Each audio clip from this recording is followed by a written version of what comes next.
Hi, this is Karen Kubicko, and today I'm going to talk about what can help you if you would like to be a past life regression therapist or hypnotherapist. The number one thing that I tell anyone who asks me, what can I do to learn more about how to be a past life regression therapist or hypnotherapist? My first response is, have you remembered a past life yourself? Surprisingly, I've met people who are delving into past life regression and learning how to help others remember a past life, but they have never really taken the time to remember one for themselves. I'm like, for real? Because how can you help somebody if you've never had the experience? Now, clearly you can. If you're good at hypnotherapy and understand how to get someone under hypnosis or in a meditative state, sure. And if they happen upon a past life, great. Especially if you're a therapist who has had psychology training or that type of thing. However, there are folks out there that are helping people who haven't ever taken the time to really go within and to remember a past life on their own. So I strongly recommend, if you want to be a hypnotherapist to help people remember a past life through past life regression, to please take the time to remember at the minimum 10 of your own past lifetimes, because that gives you a nice broad understanding of a variety of past lifetimes that your clients might encounter. And remember to hit that like button and subscribe. And if you have any questions, leave them in the comments. You know, when you start to remember a past life, you gain the understanding of what it feels like to be in that hypnosis state in a place where you're remembering a past life. It's awkward at first, to be honest, because as soon as you get to that point where you want someone else to speak out loud, even for myself, when I'm remembering a past life, I have to get over myself in a sense to start talking because I'm afraid I'm going to come out of that deepened state. So that's a thing, right? It's so important because you might go to a healing space where you're seeing nothing but angels or morphing colors and you're in that heaven space. When someone starts to talk to you about that, when they're remembering a past life, you might have no frame of reference to understand why they're there, and you might think that they're just seeing random things. But if you've had your own experiences, you know if someone sees the morphing colors or are in a state of where they're just nothing but energy in an experience, a very deepened heaven state place where they're receiving energy healing, you get it. You know where they're at. And then you let them have that experience and move them on into some other place. Always being patient and kind and helping them to work through whatever it is that comes up. Everything that someone is remembering and understanding and expressing to you while you're helping them remember a past life is important. Every little detail. And it might not seem like that at the time, but it does make a lot of sense. Taking notes and writing down what the person is experiencing is also very valuable, not only for yourself, but to help you then start to see maybe some type of pattern starting to show up. And then also, remembering your own past lives helps you be more intuitive, because the more you clearly, without a doubt, understand that you are a spiritual being having a human existence, the more intuitive you are, because in our spirit state, in that true state of who we are, we have full faculties of really understanding without any doubts our intuitive information that's being received. Whether you're hearing it, seeing it, smelling it, feeling it, knowing it, those things are coming to you without any judgment, any ego involved, and you are really aware of that. when you remember a past life, especially if you've gone to the heaven space or have gone to the light through a past life death, then it becomes no doubt that you are a spiritual being having this human existence. So, with that being said, trusting your own personal intuition when you're helping and guiding someone through a past life. Now, for me, because of all the experiences I have had in this current lifetime, I have opened up my intuition quite a bit, and I can see what other people are experiencing while they're having a past life regression, which makes my job super easy when I'm helping somebody through a past life. I can see what's happening in a sense. Not 100%, but pretty close. And I'll get information while they're remembering it. And then they'll say, I'm in Italy. And I'm like, I already heard that. That's great. Good confirmation. Or I can say to them, hey, do you see someone standing there in the room with you? And they say, yes, actually, I do. Because that helps them move along in that particular lifetime. So it's really kind of neat to trust your own intuition. So however you can develop your intuitive skills that will help you immensely, not only for being a hypnotherapist, but also for any job in any aspect of your day, even through being a mother, for even just going to the grocery store. I use that example a lot. You can trust your intuition. Hey, do I need eggs or milk or any of that kind of stuff? And you're like, yes, might as well get them. Or you're being guided to do that. Trusting your intuition in any aspect of your life is always a good idea, but it's especially important when you're taking someone to this very special, deep state, and it's just an interesting journey. You want to be able to help them to go and have the best experience possible. So getting to understand your intuitive abilities, trusting that maybe you need to work through some type of thing with them at a certain point during their memories when they're remembering a past life. Or even if you get to that heaven space, knowing that, hey, this is the perfect moment to interact with a spirit guide or an angel and to do some healing in that kind of way. Ask them to answer some questions that this person who you're working with has and see what that person receives. That makes that answer to those questions much more real and much more helpful and healing to that person that you're helping.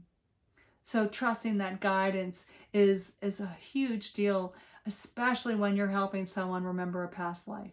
Another reason that's quite the benefit when you remember your own past lifetimes in order to help others remember a past life is that you get it when they're going to a death scene. You get it when everything goes dark and they're like, I don't see anything anymore. That means that they've gone to the space where they have passed.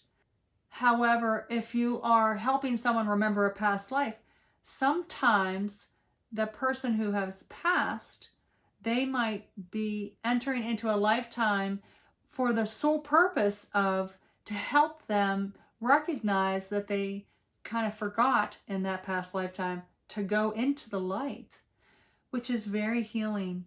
And so it's almost like a piece of their soul is still wandering aimlessly, stuck in time and space in that past lifetime.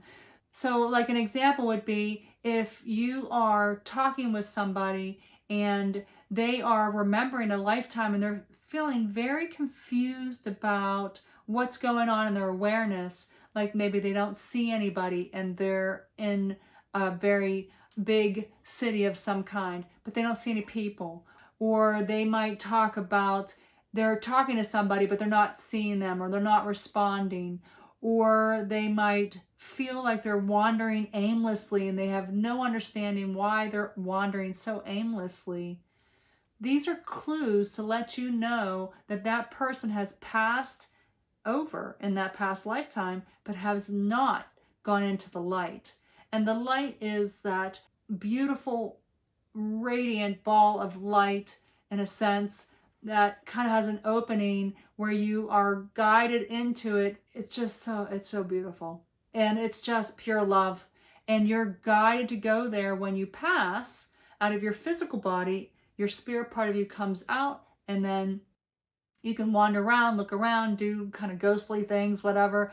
And So that's what you're having happen in a past life regression sometimes with people. But what you want to do is to ask their guides, ask their angels, or even themselves here in this now to help guide them into the light so that that part of them can be reconnected with that spirit part of them. Their whole soul part of them can be reconnected in this now to help them feel more whole and collected. Someone might come to you and feel very scattered. They might have pieces of them setting aside because of trauma in another lifetime, trauma in this lifetime, but sometimes it has to do with a part of them that consciousness is still stuck, hanging out here in this earth existence in a time years and years and years ago. Understanding to know when that's occurring is very vital for their healing, and knowing what to do when that comes up. So again, the more that you experience past lifetimes for yourself to understand how the healing process works, especially if that comes up, is so important. And then let's talk about the healing process. So important also. Sometimes it's just enough for you to remember a past life, and that person can receive catharsis, that deep healing on some level, so that they can heal some aspect of themselves, whether it's a food thing or a fear thing or a relationship thing that is being talked to you about. Then that comes up and you're able to guide them through that. But then there's the next step, forgiveness. Every single time that I have helped people, the number one way that seems to help them the most is to guide someone to do forgiveness work. So let's say, for example, that they were a person who was killed with a dagger, and the dagger's made out of metal. And so someone hurt them in their throat area. Now, ironically, and you might notice this if you do past life regression work with people, you might notice that the irony of being killed right in your throat area has a lot to do with what pushed that person to do that to you. Maybe that person in that past lifetime was speaking out, using their throat chakra and expressing something that someone else didn't want to hear. So that other person hurt them in their throat, probably subconsciously, in their throat chakra, because they killed them in the place where they were trying to hurt them the most, in their throat chakra, because of the communication, the speaking out that was occurring. So being very aware of that. Then healing on the throat chakra needs to happen. Healing the forgiveness of that knife, of that person, healing themselves by forgiving whatever it is that they spoke about, and anything else and anyone else that was involved. That's how you achieve that really deep healing for that area. So keeping that in mind, I mean, every time somebody has something like that come up where they're getting some kind of serious trauma, anywhere that's been stored in their body, having them release that and feel it with pure unconditional love, whether it's coming from source directly, from an angel, or just a knowing that, that energy is transmuting and changing because you focused on the healing. Now back to catharsis. Simply by remembering a past life can sometimes bring you that deep healing where you're automatically, just by the simple act of remembering that past lifetime, receiving a healing. So that can occur, yes, but taking that next step with doing the forgiveness work is so important. It just takes it up a level, if you will. And if you get to work with the angels, I mean, honestly, that is the most amazing thing. Really, those angels are amazing. Your spirit guides, their spirit guides, I mean, getting them to interact with an angel or spirit guide, that is and can be life-changing for that person that you're helping. Going to that heaven space, reconnecting with a true understanding of that spiritual being aspect of them is honestly so interesting and so wonderful. And a great way to get to that is by getting the person in some form or fashion to remember that past lifetime, but getting to that point where they've gone through and past. Whether or not they remember the trauma or not is not really completely relevant. You can bypass that if it's too much trauma. And sometimes it's unnecessary for that person to re-experience their past life death. But getting to the point where you know you're out of your body, how that feels, that true spiritual being aspect of them, and really connecting to that is so nice to get someone to get there. It's life-changing. So these are some tips and things that I feel compelled to share to help you as a hypnotherapist help someone else remember a past lifetime and to heal from that. So stay to the end. I have a link to a guided meditation to help you remember a past life. Lots of love and light to you.